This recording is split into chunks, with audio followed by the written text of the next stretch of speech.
Expense कर दिया गया। राहुल जी क्या कहना चाहेंगे? राहुल जी क्या कहना चाहेंगे? अरे भाई वो बोल रहे हैं। देखिए अरे हाथ मत पकड़िए, हाथ छोड़िए आप। राहुल जी बोल रहे हैं भाई, आप बोल रहे हैं। राहुल जी बोल रहे हैं। अरे बोल रहे हैं इधर भी भाई। मोदी जी की दुनिया में सच्चाई एक्सपंज हो सकती है, मगर रियलिटी में सच्चाई एक्सपंज नहीं हो सकती है। जो मैंने कहा था, जो मैंने कहना था, मैंने कह दिया, वो सच्चाई है।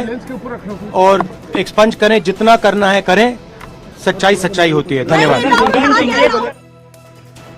ਤੇ ਰਾਹੁਲ ਗਾਂਧੀ ਜਦੋਂ ਲੋਕ ਸਭਾ ਚ ਪਹੁੰਚੇ ਤੇ ਉਸ ਤੋਂ ਪਹਿਲਾਂ ਆ ਪ੍ਰਤੀਕਰਮ ਉਹਨਾਂ ਦੇ ਵੱਲੋਂ ਦਿੱਤਾ ਗਿਆ ਹੈ। भाई वो बोल रहे हैं। देखिए अरे हाथ मत पकड़िए, हाथ छोड़िए आप। राहुल जी बोल रहे हैं भाई, आप बोल रहे हैं। राहुल जी बोल रहे हैं। अरे बोल रहे हैं इधर भी भाई। मोदी जी की दुनिया में सच्चाई एक्सपंज हो सकती है, मगर रियलिटी में सच्चाई एक्सपंज नहीं हो सकती है। जो मैंने कहा था, जो मैंने कहना था, मैंने कह दिया, वो सच्चाई है। और एक्सपंज करें, जितना करना है करें, सच्चाई होती है। धन्यवाद। राष्ट्रपति जी के भाषण बोलने का मौका दिया है। अध्यक्ष जी, सत्ता पक्ष और विपक्ष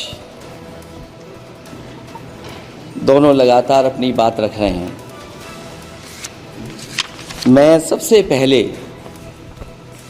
अध्यक्ष जी आपको और आपके साथ साथ सभी चुने हुए सांसदों को मैं बधाई और शुभकामनाएं देना चाहता हूं। साथ ही साथ मैं सबसे पहले देश के उन सभी समझदार और ईमानदार मतदाताओं को धन्यवाद, जिन्होंने लोकतंत्र को एक तंत्र बनाने से रोका।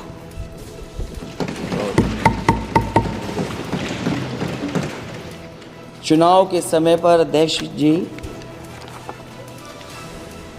ऐसा कहा गया कि 400 पार।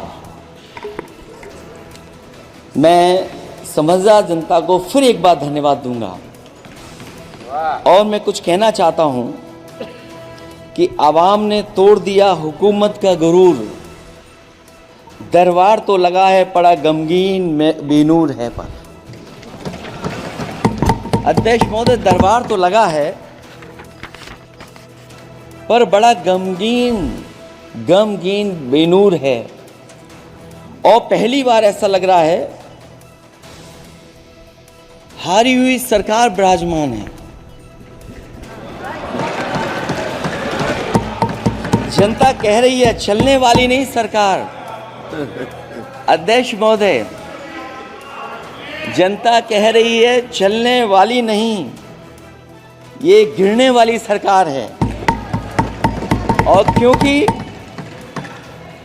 ऊपर से जुड़ा कोई तार नहीं, नीचे कोई आधार नहीं, अधर में जो है अटकी हुई वो तो कोई सरकार नहीं। दरअसल पूरा इंडिया समझ गया है कि इंडिया ही प्रो इंडिया है। इस चुनाव में इंडिया अलायंस की नैतिक जीत हुई है। ये पीडीए इंडिया की सकारात्मक राजनीति, पॉलिटिक्स जो पॉजिटिव है, पॉजिटिव पॉलिटिक्स की जीत हुई है। ये इंडिया पीडीए की सोशल जस्टिस मुहिम की विक्ट्री है। 2024 का परिणाम हम इंडिया वालों के लिए जिम्मेदारी से भरा पैगाम भी है। और अगर हम यूँ कहें अध्यक्ष महोदय कि 15 अगस्त 1947 अगर उपनिवेशिक राजनीति से आज़ादी का दिन था, तो 4 जून 2024 देश के लिए सांप्रदायिक राजनीति से आज़ादी का दिन रहा। ये सांप्रदायिक राजनीति के अंत और सामुदायिक राजनीति की शुरुआत है। जहां सांप्रदायिक राजनीति का अंत हुआ है, वहीं सामुदायिक राजनीति की शुरुआत हुई है। सबसे अच्छी बात हुई ये है कि इस चुनाव में सांप्रदायिक राजनीति की हमेशा के लिए हार हो गई है।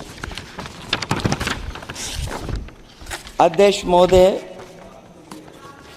कहने को सरकार ये कहती है कि ये 5th लार्जेस्ट इकोनॉमी बन गई है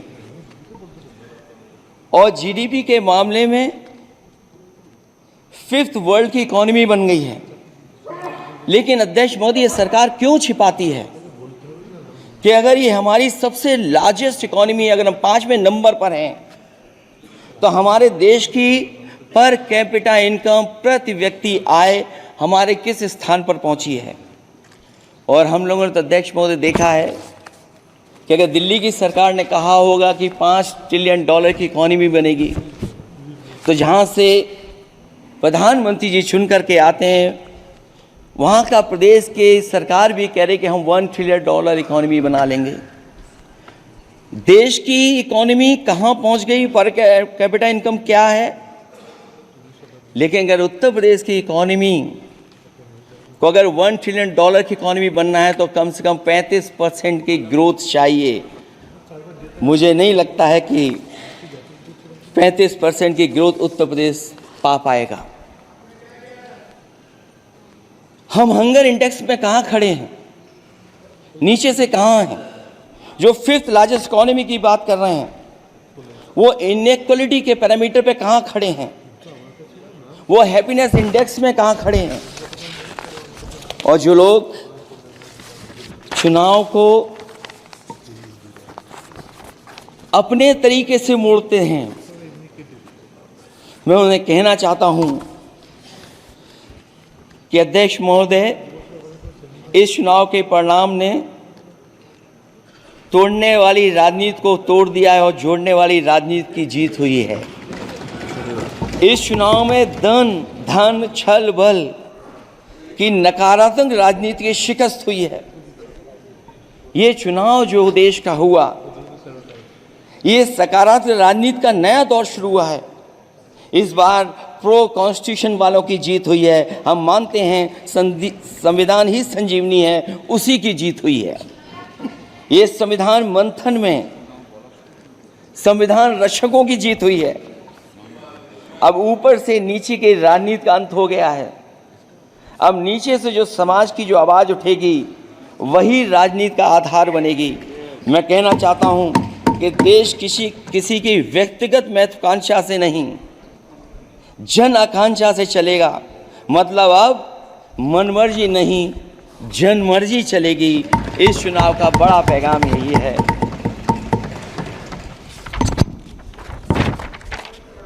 अध्यक्ष महोदय, बहुत सी बातें हुई हैं। अगर उत्तर प्रदेश की बात न हो, क्योंकि अध्यक्ष महोदय सबसे बड़ा प्रदेश जहाँ है, उसने हर बार दूसरे दल को समर्थन देकर के सरकार बनाई। मैं उन्हीं लोगों से कहना चाहता हूँ कि लोग क्यूटो की फोटो लेकर बनारस की गलियों से लेकर के गंगा जी तक ढूंढ रहे हैं। उनको लगता है जिस दिन माँ गंगा साफ हो जाएंगी, शायद उस दिन कहीं क्यूटो उसकी गोद में कहीं मिल जाएगा। बनारसी लोग चाहते हैं कि कोई गंगा जी के भी तल में उतरकर उसका दर्द भी जाने। उत्तर प्रदेश की जनता का बस यही आग्रह है कि जिस गंगा जल को हाथ में लेकर सच कहने की कसम खाई जाती है, कम से कम उस गंगा जल से तो झूठ ना बोला जाए।